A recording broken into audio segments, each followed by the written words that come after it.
This is Simon here. I'm going to give you a quick guided tour of the new Samsung frame version 4 out for 2020. Just unboxed yesterday, had it installed, and it's the 65-inch version. So give you my thoughts, first impressions. So we've lucky enough to have a very nice room to put it in, and obviously we wanted in a room like this to not spoil the walls by basically having a huge black screen on there. So we've gone for the frame. Love the feature that obviously it turns into a painting, and I think you're going to agree that it looks pretty realistic. Just joking, of course. That is a painting in a frame. This is the unit, and you can see the frame already installed with a painting in the center. So just to kind of tee it up, we've got a fireplace down here, gas fireplace, should look nice in the winter. Little mini bar in the corner, and plenty of cupboard space is built in. I think that'll be glasses for the minibar and stuff. But in terms of all the technology is stored down here in this cupboard here. So you can see we don't have any wires or anything. And first impressions are fabulous. Apart from the reflections from that glass, it's great. We've chosen to pay something like £1. We're here in Switzerland a week to give us access to all of the artwork from the galleries around the world. It's a really impressive galleries you can choose from. So I've hooked it up to the sound bar. So we created this alcove at the top. So that's the Sonos sound bar, which is hooked up to the internet. We have some amplifiers down in the base, driving some slave speakers in the ceiling. Actually, all the rooms in this house have them. And of course, we have the large woofer there. So it's not surround sound full 5 speaker system, but those 2 speakers plus the 2 behind really create a great impression, and it sounds fantastic. Hooked up to this Samsung.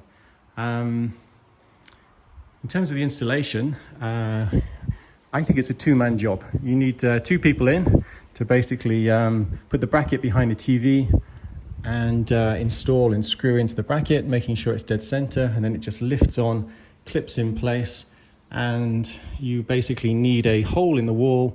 Around about here is where the 1 wire, 1 cable for Samsung goes behind the TV. We fed that behind there. And then all the wires basically go and end hooked up to in here. We have the Samsung One box here connected. This is our basically cable TV box. This is the router, which everything gets connected to. And you'll see that there's a host of cables which basically go off from behind, either hooking up to the Sonos. I will say that it's important to remember that you need to have, if you're going to have this Sonos, you need to have an optical link. It's a special cable that comes with the Sonos soundbar, but that cable, it's only about 1.5 meters now. It's not the greatest of distances, but we've got a cable of about, well, I bought a 5-meter cable. It had to be at least 3 meters. So that was an extra purchase I had to go and get after installing it, which then ends up and hooks in to the back here. And that's of course the cable, which is the famous Samsung One cable, which is both power and signal.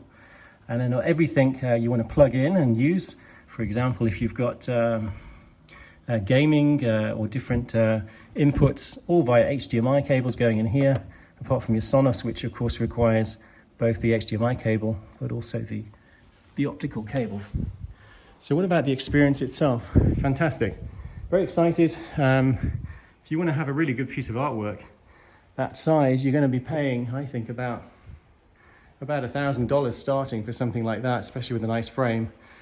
So really, to get that free with a good TV, I do acknowledge there is a compromise in terms of the latest technology. But for us, I don't think it's visible unless you have a TV side by side for the very latest Samsung technology. So that difference of about $1,000, I think, for the generation which drives this, the QLED, is basically what you invest to have the frame feature behind. A couple of things to say is that it comes already with this anthracite metal frame.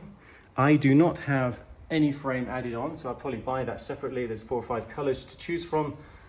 Perfectly honest, I'm quite happy with this anthracite one here. And judging by the photos on the internet, once you clip on a magnetic frame, it doesn't really add much thickness. It's really hardly anything extra. It's just the color that changes when you add that on. What's great is the artificial graphics design border that gets added, and you can choose that to any painting.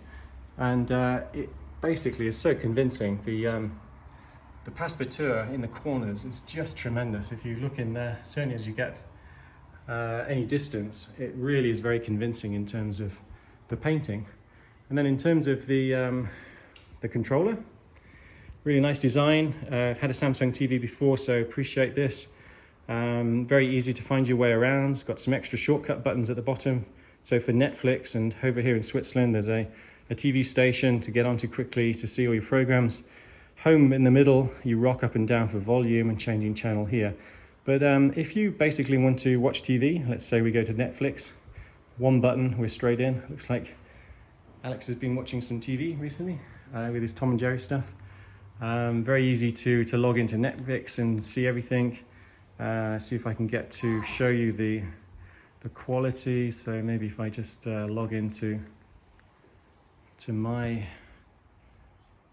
account, and then let's show you something in terms of the quality of the screen. Let's just resume Her first baby. Our Planet. Fantastic. Really great. Right now, he needs a little bit of encouragement. Yeah. For me, quality is absolutely fantastic.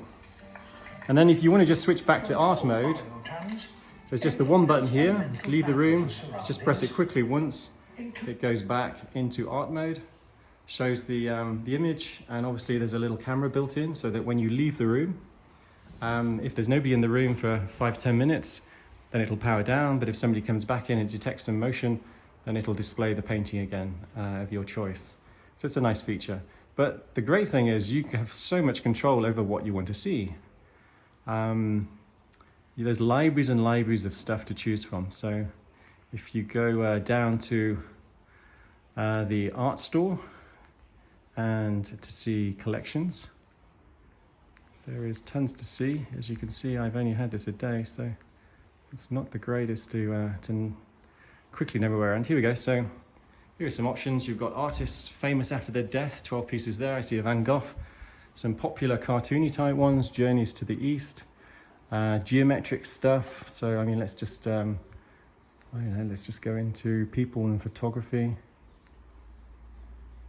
Here you see a whole range. It seems quite a nice abstract design.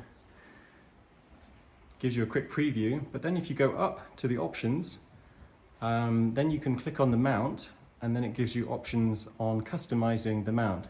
So first of all, the size of the frame, the passepartout that goes around it. So if I go across, there's a wide version. Here it's just a shadow box mount. Let's go back, say, to this wide version. And then if I go down, there's all the colors that I can change for the surround.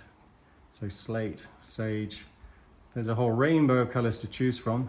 Let's go back to something neutral. Maybe let's just go to a gray or an antique. Here you go. And I press enter and it sets. And then within a second or two, there you have a new piece of artwork on display, which is wonderful. And you can add that to your favorites. The other great piece that you can do is you can use your smartphone, because you can download an app, and then you can upload all of your photos from all of your libraries on your smartphone. A couple of tips there. I've tried several times and it wouldn't work. I searched the internet. There is a big tip out there that instead of having your Samsung, whilst you're uploading, connected to the internet via a hard cable via your LAN, you should change the setting. So I'll show you here. To Wi-Fi. This is clearly something which is not great with the Samsung set, but just show you, if I go to across to the settings, click on settings, I can go down to general, and then the network. In the network place, I can just open the settings and it gives two options, and it's either wired or wireless. So big tip there, if you want to upload your photos from your iPhone, two things to remember. First, go into the wireless mode, so you're on Wi-Fi, so that your phone is on the same Wi-Fi network as the actual TV. And the second important thing is, before you send, you have to change the aspect ratio of your photos. So if you touch your photo, press edit, and then you'll find the option to select the 16:9 ratio. I think it's, yeah, 16 by 9. You must do that, otherwise when you try to upload it, you'll get a fail. So there you go, there's a quick review. I'm delighted, I love using it, love all the shortcuts. Most importantly, I'm loving exploring all of the different images in the artwork.